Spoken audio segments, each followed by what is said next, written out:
अस्सलाम वालेकुम। प्रोग्राम दोहरा के साथ मैं हूं असदरीन खान और मेरा साथ देंगे इफ्तिखार शिराजी साहब। बात करेंगे कौमी सलामती के कमेटी के हवाले से जो बहुत अहम बातें हुई अस्करी क़यादत के बीच और सिविलियन सियासी जमातों के रहनुमा और उनके अरकान के साथ। ना सिर्फ मकबूजा कश्मीर लेकिन अफ़गानिस्तान में जो इनखला हो रहा है, अमरीकी फ़ौज का विड्रॉल, बाकी जो नेशनल सिक्योरिटी के इश्यूज़ थे पाकिस्तान के सरहदों के विदिन, उस पर भी बेतहाशा अहम डिस्कशन हुई जो कि 8 घंटे तक चली। पाकिस्तान के मुंतखब नुमाइंदों ने तसल्ली का इजहार किया और ना सिर्फ आर्मी चीफ लेकिन साथ में DGISI ने भी उनको ब्रीफ किया। लेकिन अपोजिशन पार्टीज़ की क़यादत ने वज़ीर आज़म इमरान खान साहब को ज़रूर तनकीद का निशाना बनाया, ये कहते हुए कि ना सिर्फ कौमी सलामती के अहम अमूर लेकिन साथ में जो सिविल मिलिट्री रिलेशंस हैं, जो बैनुल-अक़वामी सतह पर पाकिस्तान की एक हैसियत है, वो सब ऐसे एस्पेक्ट्स हैं जिन पर वज़ीर आज़म की तवज्जो की अशद ज़रूरत थी। लेकिन वज़ीर आज़म के ना आने से उनकी तरजीहात नुमाया हो जाती हैं। उसकी दफ़ा में वफाकी वज़ीर इत्तलात फवाद चौधरी साहब ने ये कुछ कहा, ज़रा सुन लेते हैं। आज़म तो आ रहे थे और तशरीफ ला रहे थे, लेकिन लीडर ऑफ दी अपोजिशन का पैगाम या स्पीकर साहब को कि अगर प्राइम मिनिस्टर साहब आएंगे तो हम वॉकआउट करेंगे। प्राइम मिनिस्टर साहब ने कहा कि नहीं, वॉकआउट की जरूरत नहीं है, आप लोग अटेंड कर लें और मैं नहीं। अब जनाब शिराजी साहब, क्या ये एक सेकेंडरी इशू है या आपके करीब वज़ीर आज़म का वहाँ होना बहुत ज़्यादा अहम था? और ये भी सर हमें शायद याद रहना चाहिए कि जो वज़ीर आज़म साहब ने शुरू में पार्लियामान के हवाले से कहा था, और इसको भी एक पार्लिमानी प्रोसेस का हम एक हिस्सा समझ सकते हैं कि मैं चाहता हूँ वेस्टमिंस्टर वाला वज़ीर आज़म के सवालात हों, प्राइम मिनिस्टर्स क्वेश्चंस हों और जो उनकी मौजूदगी हो उसी तरह से हो जो कि आपके इसी तरह के अब क्या कहें वेस्टमिंस्टर स्टाइल डेमोक्रेसीज़ में हो, जहाँ इस तरह की रवायतें बहुत ज़्यादा आप जानते हैं सर कुछ देर से चलती आ रही हैं। वॉज दिस इम्पोर्टेंट या अपोजिशन ज़्यादा इशू बना रहा है इसको? मेरे ख्याल में पार्लिमानी डेमोक्रेसी के अंदर हम अगर डेफिनेशन करते हैं प्राइम मिनिस्टर की तो उसको कायदे ऐवान कहते हैं। तो गोया कि इस वक्त जो पार्लिमान है उसके जो कायद हैं वो प्राइम मिनिस्टर ऑफ पाकिस्तान है। तो मेरे ख्याल में कोई भी हाउस उसके सरबराह के बगैर एक अधूरा सा लगता है। तो इस पर कोई शक नहीं है कि कल का दिन बड़ा इम्पॉर्टेंट दिन था। अगेन एक बहुत बड़ा इवेंट होने जा रहा है अफ़गानिस्तान के अंदर। तो मेरे ख़्याल में उसे देखते हुए बड़ा ज़रूरी था कि कल प्राइम मिनिस्टर ऑफ पाकिस्तान ऐवान में मौजूद होते और ये जो 8 घंटे की एक डिस्कशन हुई है और पाकिस्तान का रोल क्या होगा जब वहाँ से अफ़गानिस्तान से अमरीकी और इत्तेहादी फ़ौजों का इनखला होगा। और यकीनी तौर पर पूरी दुनिया को तशवीश है इस बात पे कि क्या उसके बाद अफ़गानिस्तान की सूरत हाल क्या बनती है। वही जो रशियन फोर्सेस के जाने के बाद की सूरत हाल बनी थी, उसी तरह के ख़दशात अब फिर जन्म ले रहे हैं। तो इतना बड़ा एक मसला जिसका बरह रास्त मुतासर होगा पाकिस्तान उससे, और आप उस मसले को जब डिस्कस डिबेट करने जा रहे हैं तो पहली बात तो ये उसका इनिशिएटिव अपोजिशन ले रही है। गोया कि मैं समझता हूँ कि हुकूमत को इस मामले पे पहल करनी चाहिए थी। अच्छा। और जब वो समझते हैं कि पार्लिमान एक ऐसा फोरम है जहाँ से कलेक्टिव विजडम के थ्रू हम एक फ़ैसले करते हैं, तो फिर मेरा ख्याल में उनको चाहिए था कि इसका इनिशिएटिव लेते। इनिशिएटिव अपोजिशन ने लिया। उनका मुतालबा था कि इस मामले पे ऐवान को एतमाद में लिया जाए। और जब आपने बात मान ली तो फिर बड़ी ज़रूरत थी इस बात की कि आप ख़ुद भी वहाँ पे मौजूद होते। नहीं थे, इससे पैगाम अच्छा नहीं गया। ज़ाहिर सी बात है जब कायदे ऐवान वहाँ पे नहीं होता तो फिर आप विद इन कंट्री क्या लोगों को मैसेज दे रहे हैं और फिर आउटसाइड द कंट्री क्या मैसेज आ रहा है कि एक शख्स के जिसने अस्करी क़यादत के साथ बैठ के फ़ैसले कर रहे हैं वो इस बहस का हिस्सा नहीं है। तो मेरा नहीं ख्याल कि कोई अच्छा हुआ है। तो फवाद चौधरी साहब का कहना कि जी वॉकआउट और उस तरह के खदशात थे? नहीं, मैं समझता हूँ कि अगर थे भी सही तो क्या इस ब्रीफिंग को अगले दिन शिफ्ट नहीं किया जा सकता था? क्या उस दौरान अपोजिशन को एंगेज नहीं किया जा सकता था? और ये एक जो उससे पहले प्राइम मिनिस्टर की तकरीर हुई है, बजट तकरीर, उस दौरान माहौल बड़ा अच्छा रहा है, तो ये उसकी कंटिन्यूएशन होती और प्राइम मिनिस्टर को भी लगता कि वो अब दोबारा एक तरह से एंगेज कर रहे हैं पूरी पार्लियामान को।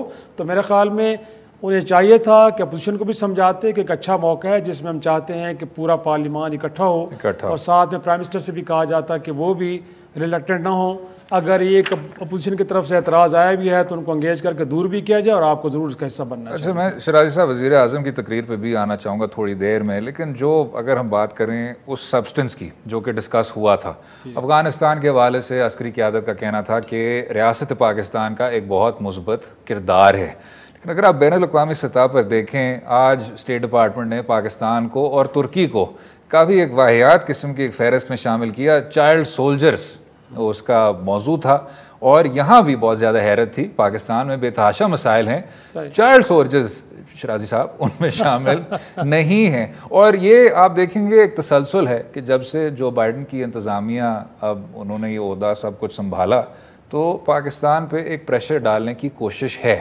और उसको ख़ित्ते में भी कम अहमियत देना। वो रिपब्लिकन पार्टी के जो अपने नुमाइंदे हैं, चाहे लिंडज़ी ग्रेहम हो, चाहे और हों जो कि ज़्यादा शायद सेंटर राइट हैं, उन्होंने कहा कि आप पाकिस्तान को इस तरह पीछे नहीं छोड़ सकते, उनको फ्रंट एंड सेंटर ज़रा रखें।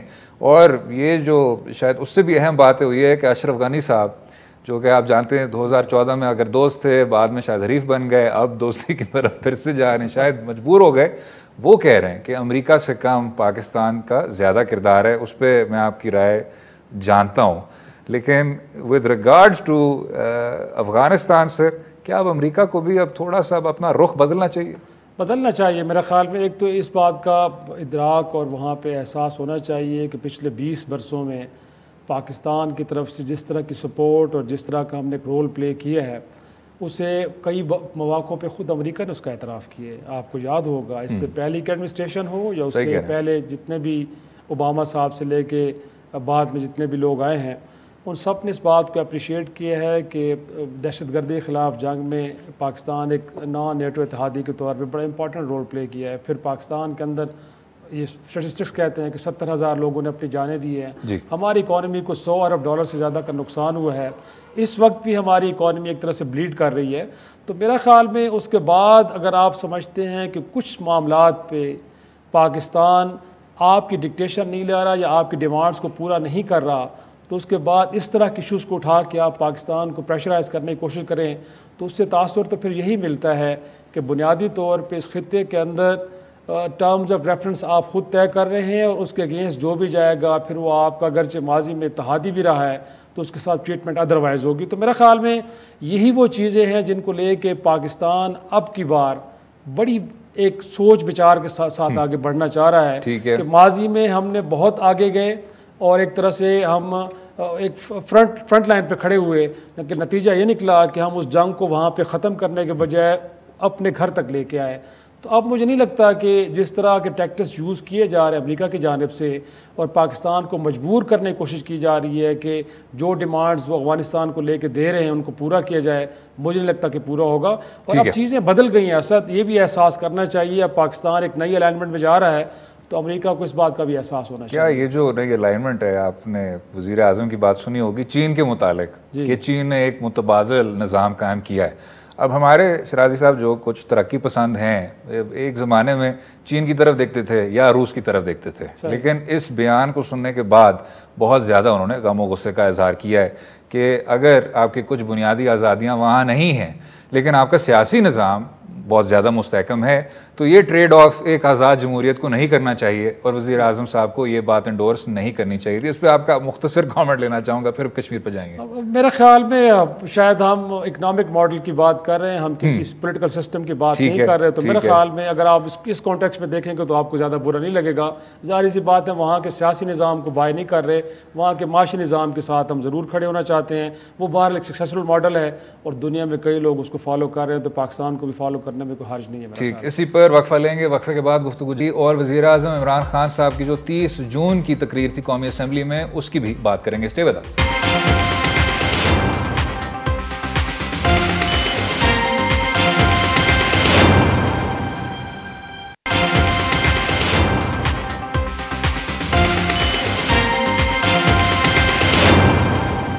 Welcome back to Do Raay. वज़ीर आज़म इमरान खान साहब का बहुत देर से ये मौक़िफ़ रहा है कि हमें बाहर वालों की जंगों में शिरकत नहीं करनी चाहिए और कि पाकिस्तान को बेतहाशा नुकसान हुआ वॉर ऑन टेरर में शामिल होने से और अपनी सरजमीन अमेरिका के हाथ करने से। याद रहे कि जब ड्रोन स्ट्राइक्स का भी सिलसिला जारी था तो वज़ीर आज़म इमरान खान साहब जो तब अपोजिशन लीडर थे, उन्होंने एक लॉन्ग मार्च का भी ऐलान किया था कि हम वज़ीरिस्तान तक जाएंगे और अपने एहतजाज को रिकॉर्ड करेंगे। ये भी कहा था कि वो सिर्फ अमन चाहते हैं, जबकि अपोजिशन ने कहा था कि इमरान खान साहब की एक हमदर्दी है शिद्दत पसंदों के साथ और इंतहा पसंदों के साथ। वज़ीर आज़म बनने के बाद इमरान खान साहब ने एक बार फिर ये रिएटरेट किया है कि ना तो अमेरिका के किसी भी नुमाइंदे को कोई अड्डे उनके हवाले किए जाएंगे, ना एयर बेसिस दिए जाएंगे और ना तो टेरिटरी इस्तेमाल करने देंगे। और जो माजी में एक मुनाफिकाना किस्म का एक बयानिया था पाकिस्तानी नुमाइंदों का कि एक तरफ हमारी सॉवरेनिटी की खिलाफ वर्जी हो रही है और दूसरी तरफ सीक्रेटली यही तमाम ताल्लुकात मज़ीद मुस्तहकम किए जा रहे थे और उनको बेसिस प्रोवाइड किए जा रहे थे, ये सब भी ख़त्म कर दिया जाएगा। ज़रा सुन लेते हैं इमरान खान साहब की इसमें जो लेटेस्ट स्पीच थी कौमी असम्बली में, जो उन्होंने तकरीर की थी फॉरेन पॉलिसी के हवाले से और अमेरिका के साथ ताल्लुकात के हवाले से, वो क्या थी।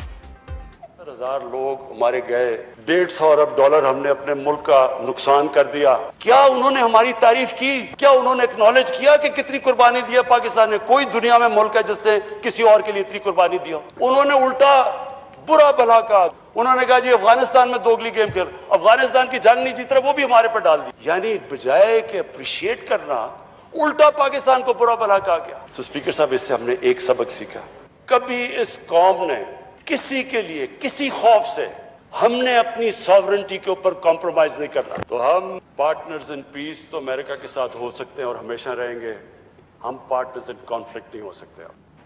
अब इसी पर हमारे साथ हैं बात करने के लिए lieutenant general retired Naeem Khalid Lodhi साहब। बहुत शुक्रिया जनरल साहब शो में शामिल होने का, अपना कीमती वक्त देने का। सबसे पहले ये बताइएगा सर, इमरान खान साहब परवेज़ मुशर्रफ साहब की पॉलिसी की सख्त तनकीद करते हैं और कहते हैं कि मैं हमेशा से उसकी मुखालफत करता था। क्या 2001 में 2002 में जब मुशर्रफ इंतज़ामिया बल्कि मुशर्रफ आमरीत ने यह फ़ैसला किया कि ना सिर्फ अड्डे भी हवाले कर दिए जाएँ, ड्रोन स्ट्राइक्स भी हुए थे, फिर बाद में नेक मोहम्मद से आगाज़ हुआ था और उसके बाद जो सिलसिला था उसमें मज़ीद इजाफा होता गया और जो लैंड लिंक्स हैं सर वो आप बेहतर जानते हैं। क्या 2021 से बहुत ज़्यादा मुख्तलिफ था या क्या कोई मुतबादिल पॉलिसी थी जो कि पाकिस्तान तब कर सकता था जो कि आज सूरत हाल फ़र्क होती? किस तरह देखते हैं? जी, पहले मैं थोड़ा सा जो अभी इनका हालिया बयान है वो मेरा ख्याल है कि मौजूदा हालात के पेश नज़र पॉलिटिकली भी दुरुस्त है, डिप्लोमेटिकली भी दुरुस्त है, लॉजिकली भी दुरुस्त है और मेरा ख्याल है कि पाकिस्तानी अवाम के जो जज्बात हैं उनकी भी अक्कासी करता है।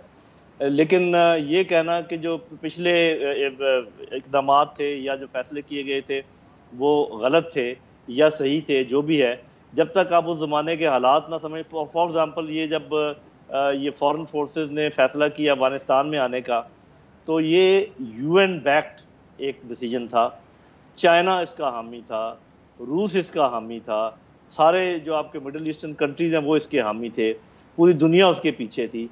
तो उस वक्त के हालात से आप मिलाएं मत आज के हालात को। आज आपके लिए स्पेस है, आज जो अल्टरनेटिव पोल्स ऑफ पावर हैं in the shape of China, Russia, वो उठे हुए हैं और उनका सहारा आपके पास मौजूद है। गो कि मैं समझता हूँ कि जिस तरीके से जनरल मुशर्रफ ने वो फैसला किया वो मैं दुरुस्त नहीं मानता उसको। अगर उस वक्त जमहूरी हुकूमत होती तो जैसे यमन का फैसला करते वक्त हम गए थे पार्लियामेंट में और हमें एक हैज मिल गया था, एक तरीका मिल गया था यस या नो करने का। अगर इसी तरीके से उस वक्त मुशावरत की जाती और ऐसी कोई हुकूमत होती जिसमें मुशावरत होती तो शायद मुख्तलिफ होता। लेकिन जो मुझे बज़ाहिर नज़र आता है कि शायद वो पार्लियामेंट भी शायद यही फैसला करती या ना करती। तो मेरा अपना ख्याल ये है कि जो आपको काम करना हो उस पर तवज्जो देनी चाहिए और खाम खा हर टाइम को पिछले टाइम के साथ कंपेयर नहीं करना चाहिए क्योंकि वो कंपेरेबल होता नहीं है। सही है, लेकिन जनरल साहब ये भी एक जानना चाहूँगा आपको, खारजा पॉलिसी के जो मामलात हैं और बिलखसूस जब एक आप आलमी ताकत के साथ इंगेज कर रहे हों तो क्या इन मामलात को पार्लियामान में इस तरह खड़े हो के मौला जट के अंदाज में वैसे एड्रेस करना चाहिए या आपका ख्याल है कि इसके लिए जो मुनासिब फोरम है वो कोई और है और वहाँ पे बैठ के इसको बेहतर अंदाज में डिस्कस डिबेट करने के बाद जो भी आपने जिस अंदाज में भी इंगेज करना है आप इस तरह की आलमी ताकत को करें?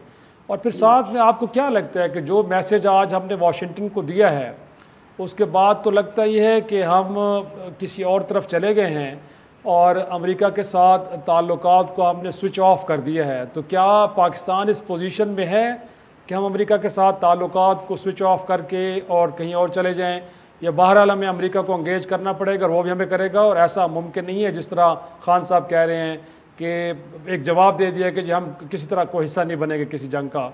और साथ में ये भी जानना चाह रहा हूँ सर कि एक तो पाकिस्तान के अंदर बयानिया ये है कि कोई मुतालबा नहीं हो रहा, वाशिंगटन से कुछ नहीं मांगा जा रहा, बट दूसरी तरफ ये कह देना कि हम अड्डे उनके हवाले नहीं करेंगे, तो बड़ी कन्फ्यूजन है, ये क्यों नहीं दूर हो पा रही?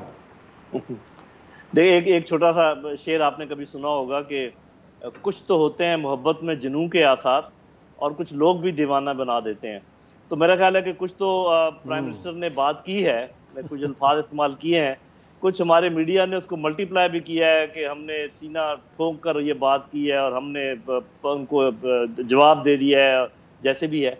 ठीक है, मैं समझता हूँ कि जो प्राइम मिनिस्टर ने अल्फाज इस्तेमाल किए, शायद अगर वो किसी डिप्लोमेट से पूछते तो शायद वो मुख्तलिफ होते, लेकिन उन्होंने एक पॉपुलर स्टांस भी करना होता है। लेकिन ये मैं आपकी देखें, उन्होंने ये भी कहा है कि पीस में we will be partners of America, और ये भी कहा है कि एक इकनॉमिक लेन देन में और तिजारत में हम उनके साथ काम करना चाहते हैं, और ये नहीं कहा कि हम कोई दुश्मनी मोल लेना चाहते हैं, क्योंकि वो मुमकिन भी नहीं है। लेकिन बहरहाल आप सही कह रहे हैं कि जो स्टांस लिया है वो थोड़ा सा सख्त है, लेकिन मेरा अपना ख्याल ये है और मेरा मशवरा ये है कि तमाम मीडिया को और बाकी जो उनके वज़ीर हैं, सब लोग जो बात को आगे बढ़ा रहे हैं, कि मेहरबानी करके जहाँ तक उन्होंने बात की है उसको आगे मल्टीप्लाई ना करें, क्योंकि ये वाकई आप एक सुपर पावर से डील कर रहे हैं।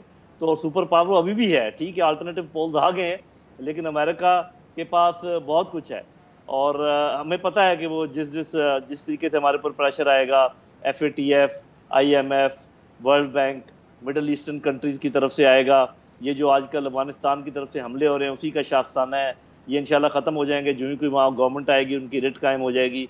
उसके बाद सबसे बड़ा जो उनके पास हथियार है, जो वो सैंक्शंस करते हैं, जैसे बिला वजह आज हमें उन मुल्कों में शामिल कर दिया जो कमसिन बच्चों को हायर करते हैं फौजें, हालांकि हमारे यहाँ तो ऐसे की बात है ही नहीं। तो वो इस किस्म की बातें हैं। मैं जो परसेप्शन मैनेजमेंट है ना अमेरिका की, जिसमें वो गवर्नमेंट, आर्म फोर्सेस और अवाम के दरमियान एक रखना पैदा करते हैं और अवाम को अंदर से तोड़ते हैं, ये सबसे बड़ी बात है, इसका हमें सद्देबाब करना है। लेकिन ये कि हमें जो फ़ायदे हासिल होंगे, CPEC, चीन की दोस्ती, रूस के करीब आना, सेंट्रल एशियन कंट्रीज, तजारत, अमन अफगानिस्तान में, मे बी ईरान के साथ अच्छे ताल्लुकात, तो मेरे ख्याल what we will gain is much more what we will lose, but definitely we will lose something.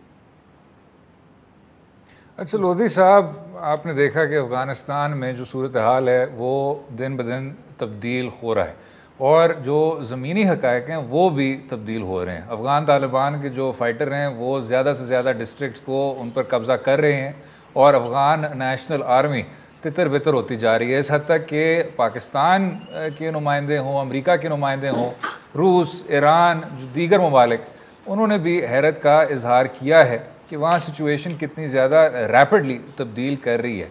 Pakistan को क्या लाहे अमल तय करना चाहिए कि अब अगर अमरीकी इनखला हो रहा है, और पाकिस्तान का ये मौक़िफ़ भी है कि जो भी वहाँ मुफाहमत हो या नेगोशिएटेड सेटलमेंट हो, वो सिर्फ़ और सिर्फ अफ़गान शहरी उसका फ़ैसला कर सकता है।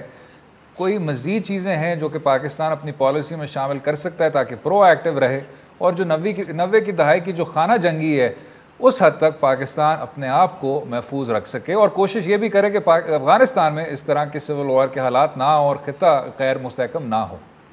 जी, वो मुझे खुशी इस बात की है कि आपने कहा कि अफ़गानिस्तान में सिचुएशन तब्दील हो रही है, और वो बयानिया आपने नहीं अपनाया जिसमें कहते हैं अफ़गानिस्तान खौफनाक सिविल वॉर की तरफ जा रहा है और खौफनाक वहाँ पर हालात पैदा हो रहे हैं। मेरे भाई बात ये है कि जब इतनी बड़ी फ़ौज, इतनी ताकतवर फ़ौज 20 साल रहने के बाद किसी मुल्क को छोड़ेगी तो उस मुल्क को मलिया मेट करके जाएगी, तो वहाँ पर एक छोटा सा खला या बड़ा खला तो पैदा होगा, वो हुआ है। लेकिन 2-3 सवाल हैं मेरे, बेशक आप जवाब ना दें, लेकिन वो मैं इसलिए कर रहा हूँ ताकि थोड़ा सा मैं उसकी वो बैकग्राउंड कर दूँ, फिर आपके वो जवाब भी देता हूँ। अमरीकियों ने इक़्तिदार किससे हासिल किया था? 1, 2, अमरीका और नेटो को यहाँ से जाने पे मजबूर किसने किया है?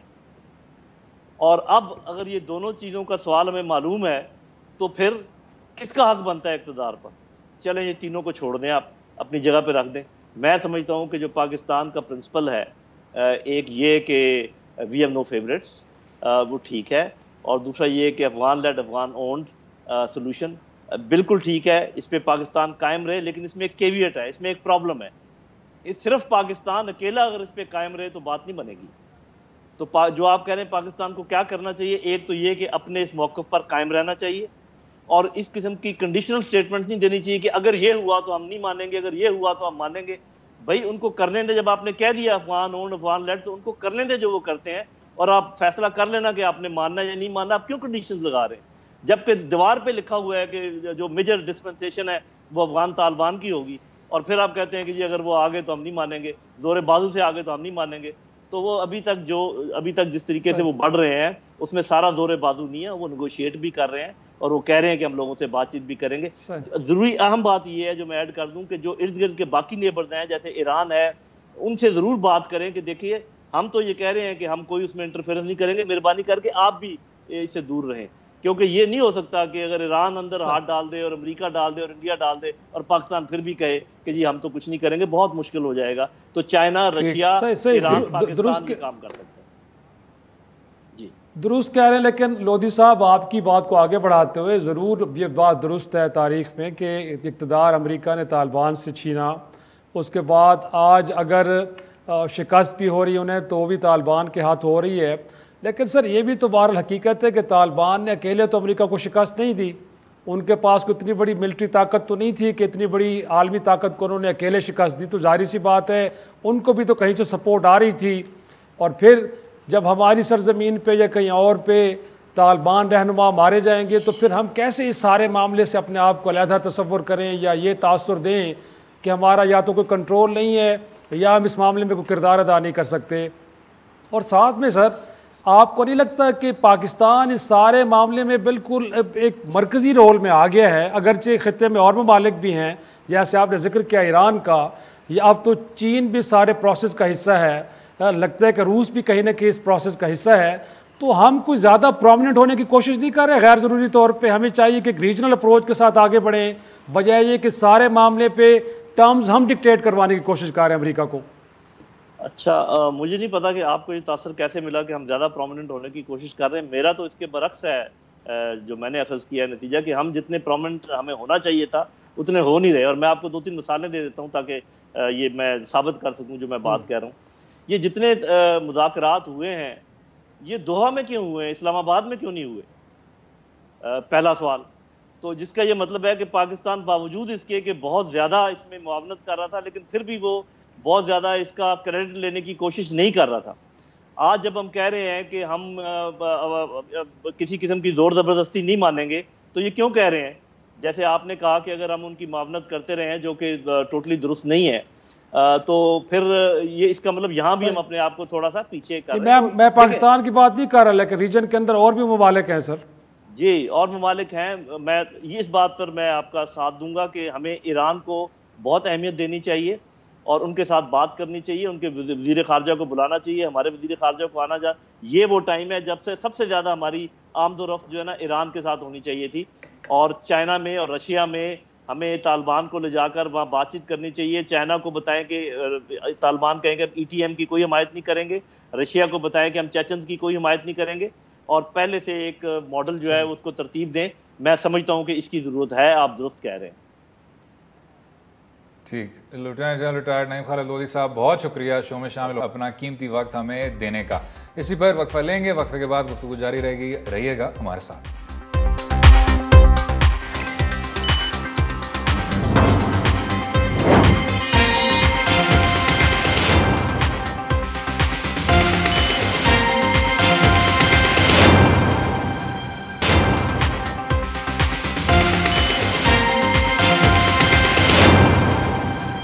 वेलकम बैक टू दो राय। इस पिछले हफ्ते दो बहुत अहम वाक़यात हुए। एक तो वज़ीर आज़म इमरान खान साहब ने एक बार फिर इस बात को दोहराया कि हम अमेरिका को कोई अड्डे नहीं देंगे, साथ में ये भी कहा हमारी सरजमीन उनके मफाद के लिए इस्तेमाल नहीं होगी। और साथ में अमेरिकी डिफेंस सेक्रेटरी डोनाल्ड रम्सफेल्ड इस दुनिया से रुखसत हो गए। अब ये वही शख्स थे जिन्होंने सितंबर 12, 2001 यानी 9/11 के हमले के एक दिन बाद कहा कि अफ़गानिस्तान में टारगेट्स अच्छे नहीं हैं, शायद हमें इराक में जाना होगा। और शायद ये भी एक एंड ऑफ एन एरा जिस तरह कहते हैं वो है कि वो जो सोच थी, जो एक नियो कंजर्वेटिव सोच थी, जिसमें अमरीकी इंतज़ामिया ने ना सिर्फ इराक और अफ़गानिस्तान पर बेबुनियाद वार किया, लेकिन साथ में एक फ़हरिस्त बना ली थी मुसलमान अक्सरियत के ममालिक की, जिसमें ईरान शामिल था, शाम शामिल था। और अगर इराक में और अफ़गानिस्तान में बुरी तरह फंस ना जाते तो शायद उनकी तरफ भी हाथ बढ़ाते। वो दिन अब शायद ख़त्म तो हो रहे हैं, लेकिन रियासत पाकिस्तान को भी ये देखना होगा कि कितनी भारी कीमत अदा की गई 19 सालों में, और अब किस तरह का प्रोएक्टिव लाएअमल तय कर सकता है कि इसी खित्ते में ही उठ सके और इन जंगों से निजात हासिल कर ले। जनाब शराजी साहब, इन दो चीज़ों को सामने रखते हुए सर, आपका क्योंकि तवील सहाफ़ती तजर्बा है, आपको याद होगा जब हमारे अपने अखबारों में डोनाल्ड रम्सफेल्ड, डिक चेनी जैसे अशखास के बयानिए को किस तरह दोहराया जाता था, ड्रोन्स के हक़ में किस तरह बात की जाती थी, और जो एक US एड और एक डोनर ड्रिवन किस्म की डिस्कशन थी, क्या क्या नहीं होता था सर। तो अब उससे हट के अब थोड़ी बहुत आपकी स्पेस बनी है, सियासी जमातें भी लग रहा है एक सफ़े पे आ गई हैं। किस तरह देखते हैं आप कि अब विद दिस विड्रॉल पाकिस्तान कोई प्रोएक्टिव किरदार अदा कर सकता है जिसमें सिर्फ और सिर्फ अमन उसका मकसद हो, खाना जंगी अफगानिस्तान में ना हो? मेरे ख्याल में इसका सादा जवाब तो ये कि पाकिस्तान को ज़रूर करना चाहिए। ठीक है, क्योंकि उसका बेनिफिशरी पाकिस्तान भी होगा। यकीनी तौर पे अफगानिस्तान में अगर अमन आता है तो एक तो ये है कि वहाँ के लोगों के लिए बड़ा फ़ायदा उसमें, और उसके बाद अगर दूसरा बड़ा सबसे फ़ायदा होगा तो पाकिस्तान को होगा। और यकीनी तौर पे हमारे लिए तरक्की की नई राहें खुलेंगी, जिसका हम बड़ी देर से इंतज़ार कर रहे हैं। हमारे बहुत सारे इश्यूज़ हैं, हम सेंट्रल एशियन मार्केट्स को एक्सेस करना चाह रहे हैं, वहाँ से एनर्जी लेना चाहते हैं। तो ये सारी चीज़ें जुड़ी हैं अफ़गानिस्तान में अमन के साथ। तो मेरे ख़्याल में अफ़गानिस्तान में अगर अमन होता है तो इसमें कोई शक नहीं है। अगर आज हम ये क्लेम करते हैं और दुनिया इस बात को मानती भी है कि शायद अफ़गानिस्तान के अंदर रशियन फोर्सेस की शिकस्त के अंदर हमारा भी एक रोल था, तो मैं समझता हूँ कि पाकिस्तान में इतनी कैपेसिटी है कि जहाँ वो एक एग्रेसर को रोक सकता है तो वो पीस लाने के लिए भी अपना रोल प्ले कर सकता है। तो मैं समझता हूँ कि अगरचे आज इस बात को हम मान लेते हैं कि शायद वहाँ पे जितने मुतहारिब ग्रुप हैं, बिलखुसूस तालिबान धड़े, उन सब के ऊपर पाकिस्तान का कंट्रोल नहीं है, लेकिन वो कि जिनके ऊपर हमारा थोड़ा बहुत असर रसूख है, और वो भी वहाँ पे अगर पीस की बात कर रहे हैं और नए अफ़गानिस्तान के क़याम की बात कर रहे हैं, तो मेरे ख़्याल में हमें उन धड़ों को सपोर्ट भी करना चाहिए और उनके साथ भी खड़े होना चाहिए ओपनली, तब जाके हम वहाँ पे करेंगे। और अगर हमने अब डिसाइड कर लिया और हमने इसको अनाउंस भी कर दिया कि हमारी कोई स्ट्रेटेजिक डेप्थ नहीं है और हम नहीं चाहते कि अफ़गानिस्तान के अंदर एक बड़ा एक इस तरह का माहौल रहे कि जिसके अंदर ग्रुप्स आपस में लड़ते रहें और वहाँ पे कोई क़याम अमन की कोशिशें कारामद साबित ना हों, तो फिर मेरे ख़्याल में हमें आगे बढ़ना चाहिए। और इसके लिए जो पार्लिमान ने एक इनिशिएटिव लिया है, बड़ा अच्छा इनिशिएटिव है मेरे ख़्याल में। हम कल भी ये बात कर रहे थे असद कि बड़ी बदनसीबी है कि हमारे मुल्क के अंदर सियासतदान डिक्टेटर्स के दौर में किए गए फ़ैसलों की ओनरशिप तो ले लेते हैं, ठीक है, और उसके बाद उसके जो नताइज भुगतने पड़ते वो आपके सामने हैं। लेकिन जब इनके पास मौका आता है, जब पार्लिमान फंक्शनल है, जब मुल्क के अंदर पार्लिमानी डेमोक्रेसी फंक्शन कर रही है और आपने फैसला करना है, तो मेरे ख़्याल में इस तरह के बड़े इशूज़ की ओनरशिप आपको लेनी चाहिए और आप लीड रोल में नज़र आएँ। रादर ये है कि आपको कोई और कहे या फैसले कहीं और हों। तो मेरे ख़्याल में पार्लिमान के पास बड़ा अच्छा मौका है।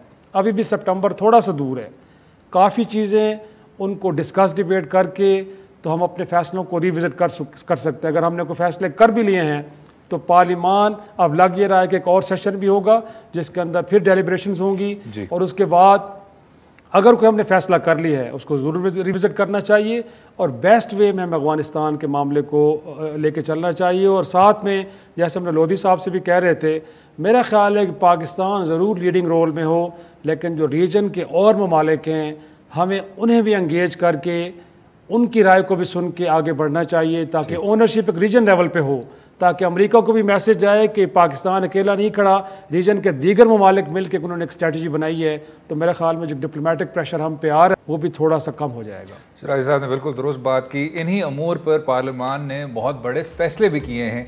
याद रहे कि एबटाबाद के वाक़े के बाद पार्लिमान ने ही वो फ़हरिस्त नुमाया की थी जिसमें इंटेलिजेंस के इदारों के बीच रवाबत हों, और यमन के जंग के मुतालिक भी पार्लिमान ने ही वो करारदाद मंजूर करवाई थी कि पाकिस्तान को ऐसी जंग में शिरकत नहीं करनी चाहिए। इसी पर वक्फा लेंगे, वक्फे के बाद डोमेस्टिक सिचुएशन की थोड़ी सी बात करेंगे।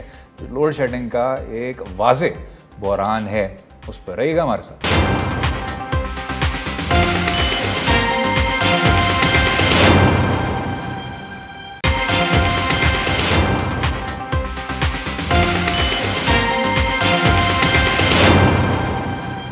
वेलकम बैक टू दो राय। पंजाब में और लाहौर शहर में ख़ुसूसी तौर पे एक बिजली का बहरान देखने को मिल रहा है। अब लेस्को ने ऐलान किया कि 25 जून से 5 जुलाई के बीच 7 घंटों की लोड शेडिंग की जाएगी, लेकिन इसमें कंज्यूमर्स ने कंप्लेन किया था कि वो जगहें जहां इतनी ज़्यादा इलेक्ट्रिसिटी का इतना ज़्यादा मसला नहीं है, उधर भी लोड शेडिंग का प्रोग्राम उतनी ही सख्ती से उस पर अमल किया जा रहा था। अब जो पाकिस्तान तरीके इंसाफ के कोalition पार्टनर भी हैं, अपनी जमात के रहनुमा भी हैं, एक बहुत अहम वज़ीर भी हैं शेख रशीद साहब, वो समर अब्बास साहब के प्रोग्राम पे एक निजी चैनल पर बैठे, उन्होंने ये बात भी की, शायद एक तरह से एतराफ़ किया कि ये इस हुकूमत की नालायकी है।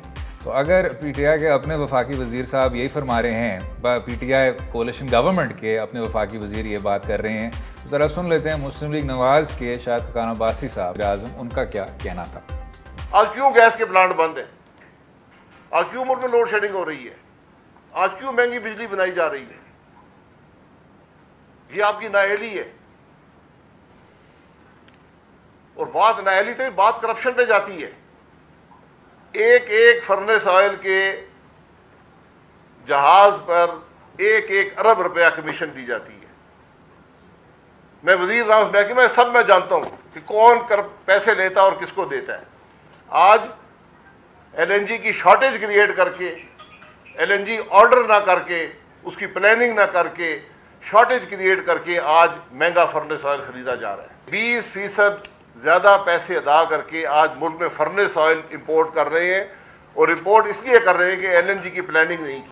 अब इसी बात को आगे बढ़ाते हुए सर, जो हमें बताया जा रहा है इसकी जो बुनियादी वजह है वो ये है कि जी मौसम गर्म है, डिमांड ज़्यादा है, और जो RLNG है उसकी जो सप्लाई है वो कम से कम होती जा रही है, वो पावर हाउसेस तक नहीं पहुंच रही। और क्योंकि LNG में कमी है तो आप देख रहे हैं कि अब ये लोड शेडिंग को भी इसी तरह हिट कर रहा है। किस तरह देखते हैं सर, क्या ये नाअहली है या जो मसाइल हैं जो हमारे इंग्लिश पेपर्स हैं आप देखते हैं सर स्ट्रक्चरल प्रॉब्लम कहते हैं। स्ट्रक्चरल प्रॉब्लम यानी कोई कसूरवार नहीं है, ये कुदरती इशूज़ हैं, क्या कहते हैं? मेरा ख्याल है लोड शेडिंग का इशू कोई नया इशू नहीं है, बरसा बरस से चल रहा है। मेरे ख्याल में इससे पहले देखा जाए तो जनरल मुशर्रफ के दौर से लेके तो अब तक के दौर में सर्कुलर डेट भी हमारे साथ चल रहा है और लोड शेडिंग भी चल रही है। तो मैं नहीं समझता कि स्ट्रक्चरल इश्यूज़ अपनी जगह पर उनको ले हम कहें कि वही वजह है, उसके अलावा कुछ नहीं है। ठीक है, आपको लग रहा था कि जब मौसम में गर्मा शुरू होगा तो बिजली की डिमांड बढ़ेगी। अगरचे आप कहते हैं कि हमारे पास कुछ 26,000 मेगावाट की कैपेसिटी है और रिक्वायरमेंट हमारी कहीं 19-20 हज़ार होती है, रादर हमारी जो ट्रांसमिशन लाइन है वो भी 19,000 मेगावाट से ज़्यादा सहार ही नहीं सकती। और कहीं आपको लगता है कि चोरी हो रही है तो वहाँ पे हमने लोड शेडिंग करनी है, क्योंकि इसके अलावा कोई तरीका नहीं है बिजली चोरी रोकने का। लेकिन मेरे ख्याल में आपको इतना तो अंदाज़ा असद होना चाहिए था कि ग्लेशियर मेल्ट नहीं हो रहे, डैमों के अंदर पानी की सूरत हाल को बेहतर नहीं है, और अगर आपको वहाँ से 3,500 मेगावाट हाइडल मिल रही थी और अब कहीं 1,000-1,200 मिल रही है, तो शॉर्टफॉल तो 2-2,500 मेगावाट का आपको वहाँ से जो आ रहा था, तो ये तो आपके नॉलेज में था। तो उसके अकॉर्डिंगली जो आपने अरेंजमेंट्स करनी थी और जो आपने LNG ख़रीदनी थी, आपका ख्याल है कि सर्दियों में उसकी कंजम्पशन ज़्यादा होती है, उस दौर में हम ख़रीदते हैं। और उसके बाद तो आपको याद है इससे पहले जो हमारे एडवाइज़र रहे हैं प्राइम मिनिस्टर को यही फरमाया करते थे बाकी हम हवा में उड़ा दें, जब ज़रूरत नहीं है तो क्यों मंगवाएं। लेकिन अब तो आपको लग रहा था कि आपकी बिजली के जो आपका जो पन बिजली है वहाँ से तो आपको शायद रिक्वायर्ड बिजली ना मिल पाए, तो बाकी अरेंजमेंट्स के लिए आपके पास क्या अब आपने मुतबादला इख्तियार किया है। तो जाहिर सी बात है गैस एक सस्ता ज़राया था जिसके ज़रिए आप बिजली प्रोड्यूस कर सकते थे, तो वो आपने किया नहीं है। तो शायद खान अब्बासी साहब कहीं ठीक कह रहे हैं कि आपने महंगे सोर्स को, और इसीलिए आपने शायद किया है वो बकौल उनके, क्योंकि ख़ुद भी पेट्रोलियम के मिनिस्टर रहे हैं बड़े अरसे तक, तो वो कहते हैं कि जी आप अगर किसी जायज़ काम को थोड़ा सा जल्दी कर लें तो उसके अगेंस्ट भी आपको कमीशन मिलता है। तो यहाँ पे अगर आप ये कर रहे हैं तो मेरे ख्याल में खान साहब को एक और कमीशन फिर बनाना पड़ेगा। अब देखना है कि उस कमीशन की फाइंडिंग्स क्या आती हैं और फिर चोर पकड़े जाएंगे कि नहीं पकड़े जाएंगे। फ़िलहाल तो वहाँ भुगत रहे हैं और आप भी लाहौर में देख रहे हैं, बाकी मेगा सिटीज़ के अंदर 8-8, 10-10 घंटे की लोड शेडिंग हो रही है, जो मेरा ख्याल में पिछले दौर में काफ़ी हद तक मैनेज हो गई थी, लेकिन अब के बार तो लग रहा है कि इनसे मैनेज नहीं हो पे बेहतर। नहीं तो सर, आपकी कोई इस तरह की उम्मीद है कि चीनी की इंक्वायरी की रिपोर्ट के बाद और आटे की इंक्वायरी की रिपोर्ट के बाद और जो IPPs की रिपोर्ट के बाद, जिसमें कई लोगों को कसूरवार ठहराया गया, मफादात के टकराव की बात की गई, करप्शन की बात की गई वगैरह वगैरह, कि अब बिजली के बहरान के हवाले से भी हमें बताया जाएगा कि ये 2-4 लोग कसूरवार थे और हम पहली वो तारीखी हुकूमत हैं जिन्होंने इन नताइज को वाज़े किया है, आपके सामने रखा है। मेरा ख्याल में वाज़े करनी हद तक ज़रूर होगा, उसके बाद मुजरमों को पकड़ना और उनको सजाएं देना वो नहीं होगा, क्योंकि इससे पहले भी जो प्राइम मिनिस्टर के एडवाइज़र थे उनको डिसीट ज़रूर किया गया है, लेकिन ना तो उनको पकड़ा गया ना सज़ा मिली। रादर कहा यह जा रहा है कि अमेरिका जाके बैठे हुए बड़े महफूज मकाम पे। तो मेरा ख्याल में इस तरह की अगर तहकीकात होंगी जिसके नतीजे में आप कल्प्रिट्स की निशानदेही तो ज़रूर करेंगे, बट उनके खिलाफ कार्रवाई नहीं होगी, तो जाहिर सी बात है कि बड़ी फजूल से एक्सरसाइज होगी। लेकिन मेरे ख्याल में कुछ लोगों को आपको ज़रूर बिहाइंड द बार करना चाहिए, ताकि इस प्रैक्टिस को तो ख़त्म होना चाहिए। कब तक हम ऐसे करते रहेंगे कि चीनी महंगी हो जाएगी तो हम कुछ नहीं कर पाएंगे, आटा महंगा हो जाएगा तो हम कुछ नहीं कर पाएंगे। मुल्क के अंदर दुनिया भर में तेल सस्ता हो गया, लोगों के पास बड़े रिजर्व्स थे, उन्होंने एक्स्ट्रा बाइंग की, और हमारे पास सूरत हाल थी कि उन दिनों में हम ऑयल क्राइसिस का शिकार हुए। तो मेरे ख्याल में खान साहब को सिस्टम को ठीक करने की बात करते हैं, उनको तो चाहिए कि इस मामले में आप वो जो स्ट्रक्चरल रिफॉर्म्स की आप बात करते हैं, मेरे ख्याल में यही एक मौका है कि जिसमें आप इन चीज़ों को एड्रेस कर सकते हैं। तो इस पर जो मुस्लिम लीग नवाज़ का बयानिया है कि हमने तो यही स्ट्रक्चरल इस्लाहात किए थे और उस वजह से हमारा वो सुनहरा दौर था जिसमें लोड शेडिंग ख़त्म हो गई थी, क्या शराजी साहब वो आपको याद आते हैं आज? नहीं, मेरे ख्याल में वो भी ज़रूर उन्होंने कारखाने बिजली के लगाए, लेकिन ये भी हकीकत है असद कि नीलम जेलम जैसा प्रोजेक्ट जिसने 970 मेगावाट बिजली पैदा करनी थी वो इनके दौर में मुकम्मल हुआ, लेकिन जब नेशनल ग्रिड के अंदर बिजली डालने की बात आई तो पता चला कि हमने तो ट्रांसमिशन लाइन ही नहीं बिछाई। तो अगर तरजीहात आप किए हैं, या फिर उसके बाद दयामीर भाषा डैम मुशर्रफ दौर में कहीं वो प्रोजेक्ट अप्रूव हुआ था, आपके 5 साल में PSDPI में ज़रूर कहीं ना कहीं पैसे मेंशन हुए, लेकिन 5 बरसों में नून लीग के 1 कनाल ज़मीन भी नहीं ख़रीदी गई। तो आपकी भी जो तरजीहात हैं, सॉरी टू से, ऐसी नहीं है। मेरे ख्याल में आपने भी कोई बेहतर अंदाज में काम नहीं किया। बिल्कुल ठीक। इस पर क्लोज करते हैं। उम्मीद है आपको आज का प्रोग्राम पसंद आया होगा। मुझे और अपनी राय से भी आगाह कीजिए और कल तक इजाज़त दें। खुदा हाफ़िज़।